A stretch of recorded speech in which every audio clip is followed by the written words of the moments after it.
Bonjour élèves ingénieurs, je suis chargé à la demande de Madame le professeur Leila Mouknash de vous parler un peu de la transition énergétique et des opportunités pour l'Algérie nouvelle.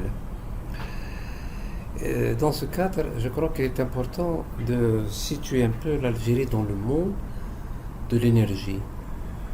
Globalement, le monde consomme l'équivalent de 92 millions de barils jour de pétrole, l'équivalent de 4 milliards de mètres cubes de gaz naturel,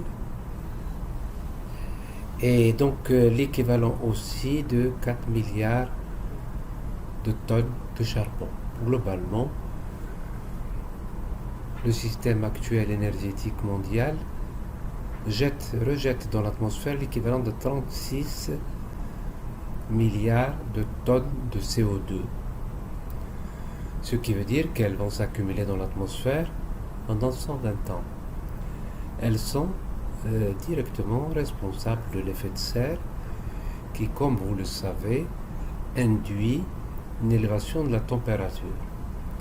Selon tous les scénarios, dont le dernier est le 5e rapport du GIEC, du groupement en quelque sorte des savants qui s'occupent des changements climatiques, il ne faut pas dépasser cette température de 2 degrés, c'est-à-dire 430 ppm, que nous avons en fait sur le chemin de dépasser. Ce qui veut dire qu'il faut arrêter la consommation d'énergie fossile. Alors, des scénarios sont traités. À peine hier, on a fait le bilan des 5 ans de la COP 21 qui a eu lieu à Paris. Beaucoup de promesses ont été faites, mais qui n'ont pas été tenues. Sur les fonds verts qui étaient prévus pour aider les pays en développement, pour atténuer les effets des changements climatiques qui sont de la responsabilité des pays du Nord, à peine 7 milliards de dollars ont été en quelque sorte mobilisés. Il y a donc un sérieux problème. Le Nord pollue, les pays du Sud trinquent, comme on dit. Cela veut dire que c'est eux qui sont impactés durement. L'Algérie est un pays en stress hydrique. Elle est impactée d'une façon très grave. On ne le connaît pas. On n'explique pas assez que les changements climatiques sont en train de perturber, et on le voit avec les épisodes de chaleur importants, les épisodes d'inondation, les feux chaque année. Tout ceci, ça a un coût humain, un coût financier, un coût culturel. Bref, quelque part, il faut que l'Algérie puisse pouvoir dire voilà ce que je suis en train de faire pour atténuer les changements climatiques, du fait justement de la pollution engendrée par les pays industrialisés, et je demande à être accompagné, c'est-à-dire à disposer d'un certain nombre de financements de ce fonds vert. Par exemple, nous voulons faire le barrage vert. C'est donc l'une des choses sur lesquelles nous devons nous battre. Plus largement, nous devons donc essayer de prévoir ce que sera le monde de 2030 et comment l'Algérie y va. Globalement, nous sommes à peu près à 12 milliards de barils de pétrole, 2500 milliards de mètres cubes de gaz et environ, dit-on, 27 000 milliards de mètres cubes de gaz de schiste et même du pétrole de schiste. Chacun sait que si on continue à consommer de cette façon, à 7-8% par an, avant la fin de la décennie, nous aurions des sérieux problèmes. Il nous faudra choisir entre exporter ce que nous produisons ou consommer ce que nous produisons. On ne pourra pas faire les deux. Bref, le moment est venu et c'est le but justement de cette transition énergétique que nous appelons de nos voeux. Comment sortir de cette addiction, de cette, en quelque sorte, esclavage, au détriment, en quelque sorte, d'une nouvelle vision du développement durable. Comment sortir de la rente des énergies fossiles. Il nous faut donc faire un peu un état des lieux. Nous venons de parler un peu de nos réserves, et il faut donc ajouter que nous gaspillons. Et nous pouvons en quelque sorte faire en sorte qu'on puisse au minimum sortir 10% d'économie d'énergie. Nous consommons environ 60 millions de tonnes équivalent pétrole, à peu près 1500 kWh par habitant et par an.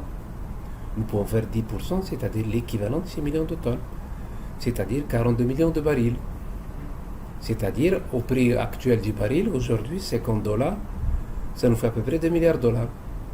Nous pouvons donc faire 2 milliards de dollars par des gestes éco-citoyens, c'est-à-dire faire la chasse au gaspillage à tous les niveaux. Chacun sait, par exemple, que nos appartements sont des passoires, c'est-à-dire que nous gaspillons de l'énergie. Il y a donc un sérieux problème dans les habitations. Sachez, par exemple, qu'un appartement, en moyenne, c'est l'équivalent de 2 tonnes de pétrole dans l'année. 8 millions de logements, 16 millions de tonnes. Nous avons un modèle énergétique assez perverti, puisqu'il ne crée pas de richesse. Il y a 30% environ pour l'habitat, 10 à 15% pour le résidentiel, 30% pour le transport et à peine 20% pour l'industrie et l'agriculture. Il faut donc essayer de trouver ces gisements d'économie d'énergie. Il y a donc un sérieux travail à faire à l'habitat pour réhabiliter le vieux bâti, faire en sorte qu'on puisse faire des économies d'énergie par des doubles vitrages, par l'isolation, par le fait qu'on renforce les toitures, là où il y a ce qu'on appelle des ponts thermiques. Et c'est tout un travail que le ministère de l'Habitat avec le ministère de la Transition énergétique est en train de faire pour faire un nouveau cahier de charge. À partir de maintenant, on ne pourra plus construire à l'aveuglette. Il y a forcément un diagnostic énergétique à faire à la fin. Si le diagnostic est négatif, c'est-à-dire que vous perdez de l'énergie, vous n'aurez pas d'autorisation d'exploiter ce qu'on appelle le certificat de conformité. De la même façon, nous consommons de l'énergie avec le gaz naturel dans les chaudières. Nous sommes en train de voir comment mettre en place le chauffe-eau solaire et créer de la richesse en créant de petites entreprises capables de mettre des chauffe-eau solaires dans toutes les habitations anciennes, mais aussi nouvelles. Bref, il y a un sérieux effort à faire pour réduire la consommation d'énergie. Il en est de même pour les transports. J'avais dit tout à l'heure autour de 40%. Nous consommons avec des véhicules qui ont plus de 5 litres au 100 km, nous sommes à peu près à 7 litres. Donc dans ces conditions, il faut, à partir de maintenant, ne plus importer d'équipements énergivores, de voitures énergivores, mais mieux encore, il faut essayer de transformer le parc actuel, qui est autour de 6 millions de voitures, de bus, de camions, au surgaz, et même ce qu'on est en train de faire d'innover en Algérie au diesel fuel, c'est-à-dire qu'une partie du diesel peut être remplacée à 30-40% par du GPL. Bref, tout faire pour consommer le moins possible d'essence et de diesel que nous importons en partie, parce que notre production nationale n'est pas suffisante. Nous importons l'équivalent de 2 millions de tonnes, c'est l'équivalent d'1,5 milliard de dollars. Bref, c'était un effort à faire de conversion. Mais ça va plus loin. Il faut utiliser aussi le GNC, donc le gaz naturel carburant. Et des expériences sont en train d'être faites. Mais souvenez-vous d'une chose, le monde de l'énergie va abandonner les carburants à partir de 2030. Il y a un train à prendre, celui de la révolution, de la locomotion électrique. Et là, le plus vite serait le mieux. Donc à côté des économies d'énergie, globalement, le deuxième grand chantier à mettre en place, c'est la mise en place des centrales solaires, éoliennes, géothermiques, qui vont graduellement remplacer les centrales thermiques au gaz naturel. Souvenez-vous d'une chose, actuellement le kilowattheure solaire est de l'ordre de grandeur, sinon moins cher que le kilowattheure thermique. Il est donc anormal qu'on continue à brûler du gaz naturel qu'on peut laisser pour les générations futures. C'est ce que nous attelons à nous faire pour mettre en place des centrales solaires là où la demande est avérée.